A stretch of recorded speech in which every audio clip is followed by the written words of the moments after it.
Hi friends, I'm Rajathi from We All Learn Today. So in this video we are going to discuss about recursive function in C.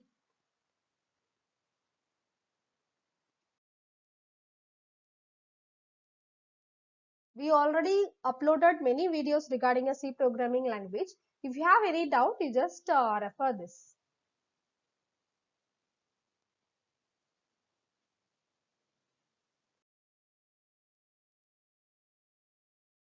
So first we have to know what is recursive. So recursion is the process which comes into existence when a function calls a copy itself to work on a smaller program. For example, uh, if you have a function, right? So the function is nothing but it reduces the program length, right?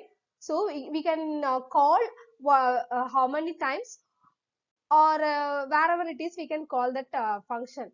So if that function call itself means that is called recursion. Okay, so any function which call itself is called recursion function, and such function calls are called recursive calls. Okay, so recursion involves several number of recursive calls. So recursion cannot be applied to all the problems, but it is more useful for the task that can be defined in terms of similar subtasks. For example, recursion may be applied to sorting, searching, or traversal problem. Okay, so we are seeing some example also.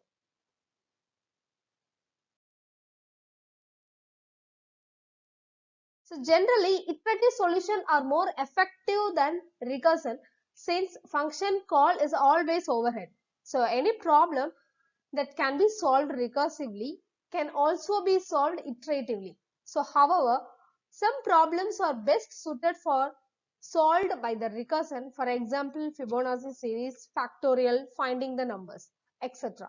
So when a function call itself, which means inside the function body again and again, that is called recursive function. In recursion, called function or called function are same because it's placed inside the function only. No, that's why. Okay. So this is the example. So here word recurse. So recurse is the function name. So we can call this function anywhere, right? So I'm just call that recurse function inside the function alone. So we can not only alone, so you can call inside the function or inside the main function. But if you are calling that function inside the same function means that process is called recursion. Okay.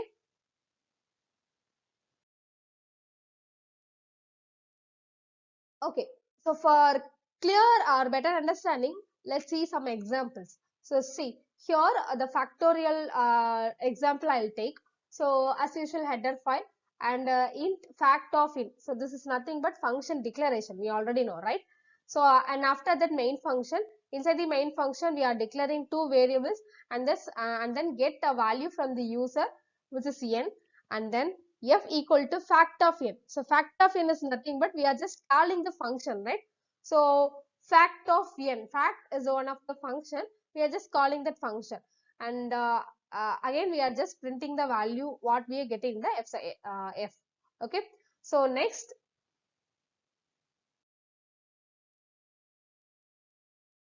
so here the function fact will be displayed. So int fact of int n. So n is nothing but the user type some value, no. So that's it. That value is stored in a n. So here f is whether we are checking n value is equal to 0. If it is a 0 means it will return 0, or else it will 1 means it will return 1. Otherwise it return n into fact of n minus 1. So this is one. This is the important process. Here the recursion is done. So here again, so before closing that fact function, we are just calling that function again, fact of n minus 1. So this is called recursion. I think now it's clear, right? So this is will be the output. So return 5 into factorial of 4. So whether for example user give the n value is 5 means this will be the output. Okay.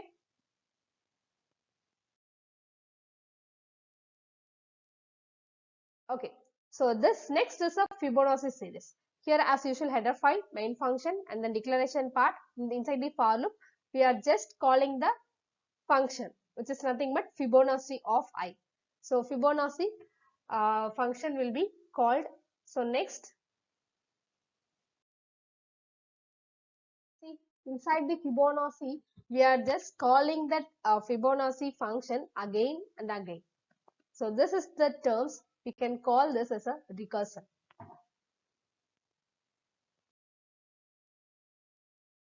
So that's all about recursion. So that's all about recursion. Now we are just moving to the storage class. So we have to know what is storage class, right? So storage classes are used to describe the features of the variable or function.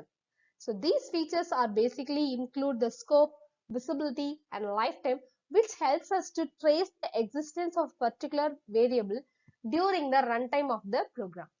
So C has 4 storage class. So for example, we can decide the variable, scope, lifetime and the visibility by the help of storage class.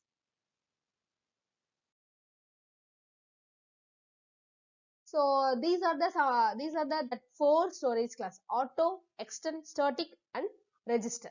So auto is a default storage class and extend is a global variable, static is a local variable and register is nothing but it is just stored that particular variable in a register instead of RAM. So let's see one by one.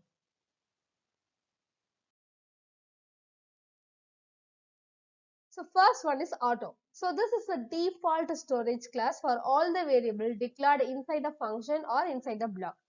Hence, the keyword auto is rarely used while writing the program in a C language, because whether you are writing a keyword auto or else you are just skipping that keyword, by defaultly it is considered as a auto. Okay, so that's why it's rarely used. Auto variable can be only accessed within the block or within a function only. They have they have been declared and not outside them, which is defined the scope. So that is the scope of that variable.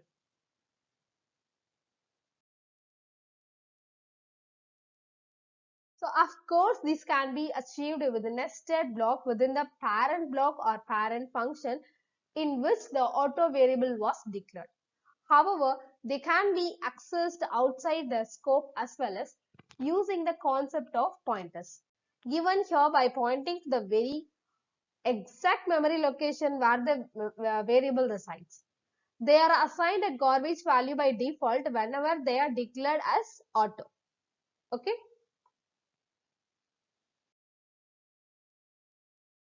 So this is the example. So here auto int I equal to 1. So the first one, the scope or visibility or the lifetime of the I is only that block, inside that block only. Okay. So same I equal to 2, I equal to 3. So the block will be the 1, 2, 3 will be represent the right side of 1, 2, 3 will be represented as a lifetime scope of that particular variable of auto in the within the block only. Okay.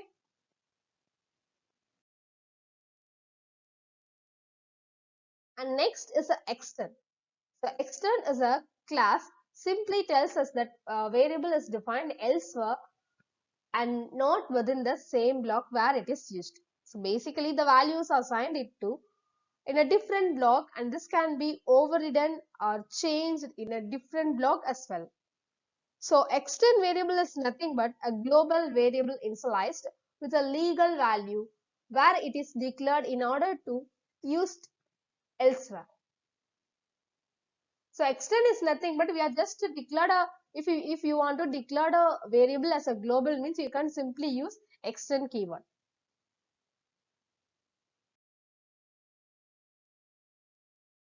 So it can be accessed within any function or any block. Also, a normal global variable can be made extend as well by placing the extend keyword before its declaring or before its definition in any function or any block. This basically signifies that we are not initialize a new variable but instead we are using or we are accessing the global variable only. So the main purpose of the using external variable is that they can be accessed between two different files which are part of the large program. So external is nothing but it's a global variable. That's it.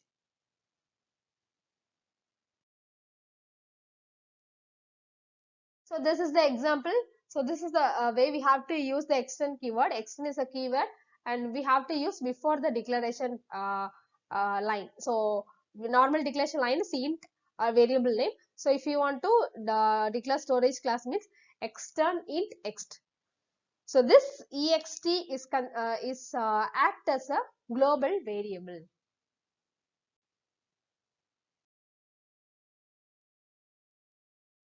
And the next one is static. So this storage class is used to declare static variable which are popularly used while writing a program in C.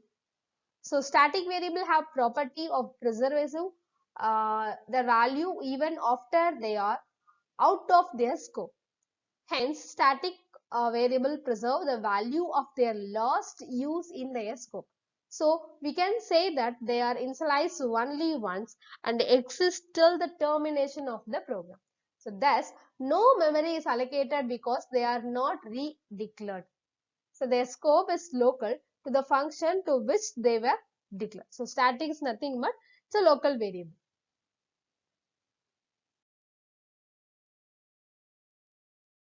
So this is the example. So global static can be accessed anywhere in the program. By default, they are assigned the value 0 by the compiler. Okay. So this is the example of static and this is the way we have to use the static storage class. And the final one is register. So this storage class declares register variable which have the same functionality as that of the auto variable. The only difference is that compiler tries to store these variable in the register of the microprocessor if a free register is available. This makes the use of register variable to be much faster than the variable stored in memory during the runtime of the program. If a free register is not available, these are then stored in a memory alone. So usually few variables are to be accessed very frequently in a program are declared within a register keyword and it improves the running time of the program. So listen. So register is nothing but it's like a storage purpose. So in normally if you are declaring some variable means and everything it's stored in a memory, right? So if you are using register means it's just stored that particular variable in a register instead of RAM. So everything is a storing and everything is a storage purpose only. But if we are using this keyword means this variable is stored in a register instead of RAM. So that's why the running time will be fast because every variable is stored in a RAM means some crowd will be affected. So to overcome this, we are using that register keyword. Okay.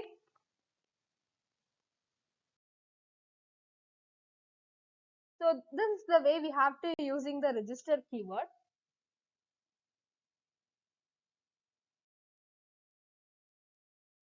So this is the overall process. Auto static extend register and corresponding storage, initial value, scope and then lifetime. And one more thing, when we are using the register, if I'm using that register int I means that particular I value, I can't apply the pointer.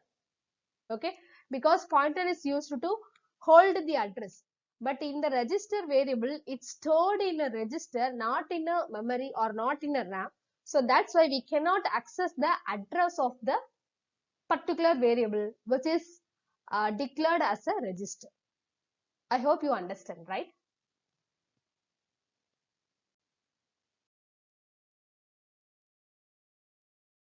And one more concept is a sprintf. So sprintf stands for string print. So the library C function int. So this is the syntax. and the declaration of sprintf is nothing but int sprintf character, pointer str and const.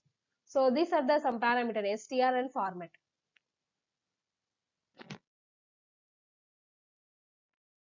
And then size of operator. The size of operator is the most common operator in a C. It is compile time unary operator. So used to compute the size of its operand. So if you want to know the how many bytes it will occupy means, you can simply use the size of operator. So it returns the size of the variable. It can be applied to any data type, float, pointer type and variable. So when a size of is used to data type, it simply returns the amount of memory allocated to that data type. So the output can be different on different machine, like a 32-bit system can show different output while 64-bit system can show different output of the same data type. Because first you have to understand one thing, because I'm just already telling about this when we are using the data type concept, right? So integer, float, every data type have some memory location. So in the previous book you will be studying int will be hold 2 byte, will occupy 2 byte, but in a updated book it will be considered as a 4 byte, because it's not a printing mistake. Actually this is the fact. So the storage byte will be is based on your system. It's a 32-bit system or 64-bit system. It's based on that system, the occupied size will be differ. Okay.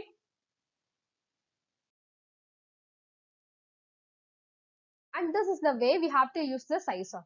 So int a equal to 16, so we can use directly size of a or size of int or size of char, size of float, size of double.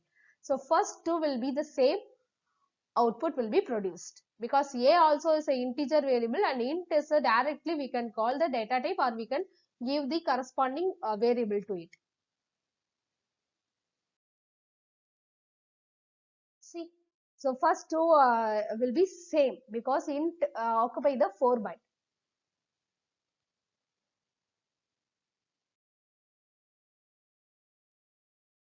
Okay, so next will be discussed labels and goto.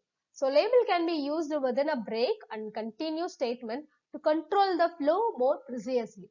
So a label is simply an identifier followed by colon. So colon is followed by colon, which is we can call this as a label that is applied to the statement or block of code. So the goto statement moves the execution of the program to another statement. The transfer of the control is unconditional and one way. For example, see, so label colon. So this is the calling process. So when goto label semicolon means that line is passing that way. So which means the skip the control.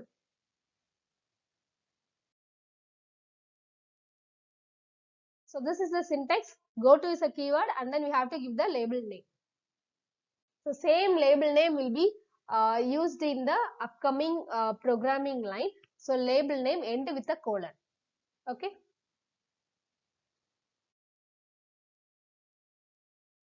So these are the some rules.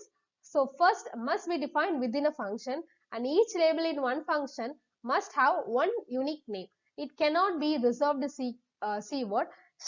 C has separate namespace for identifier and labels. So you can use the same name for a variable and a label. So must be followed by a statement. We call it as a labeled statement, has a function scope. Therefore, as label must have a unique name within the function and it is not accessible outside the function where it was defined. Okay. These are the some rules followed by the label. So when the code reaches the goto statement, the control of the program jumps to the label, which means it skips the in between line. Then the execution continues normally. If the execution reaches the label statement without jumping a program, will execute it just like any other. So for example here, main equal to 10 loop colon. So this is the label name, do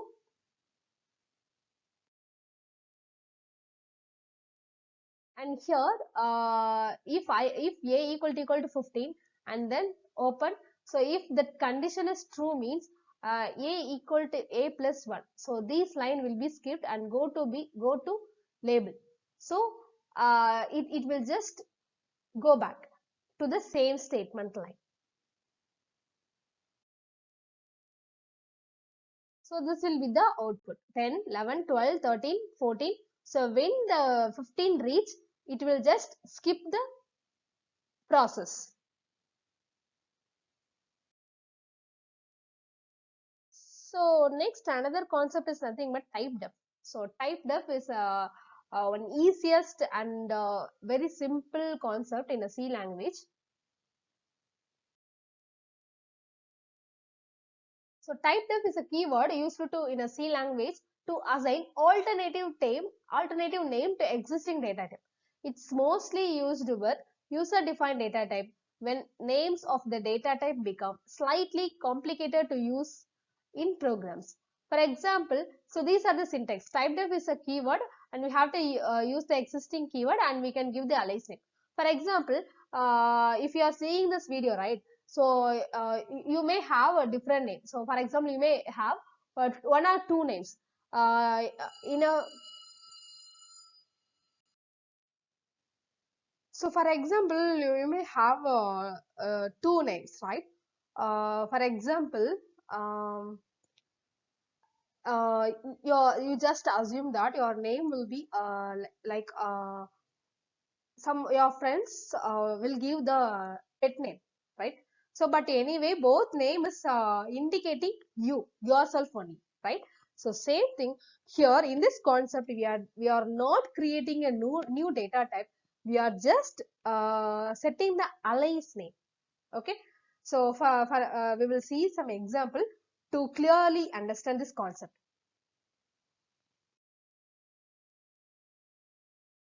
Okay, so here it's a header file main function and then type def unsigned int unit.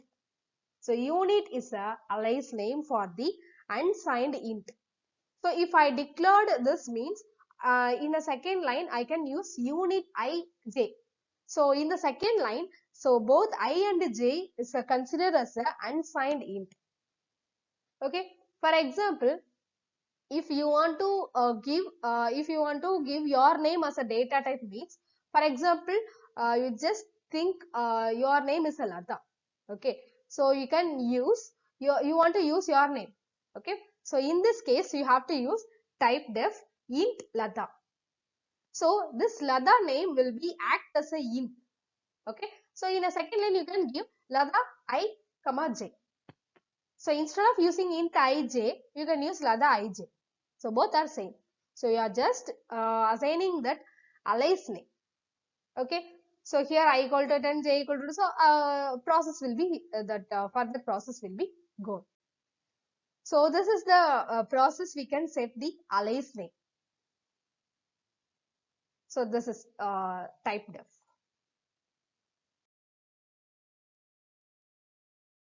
Okay, so I hope in this video will be helpful. So we are just seen many concepts. So like a recursive function and then storage class, Printf concept and then typedef concept.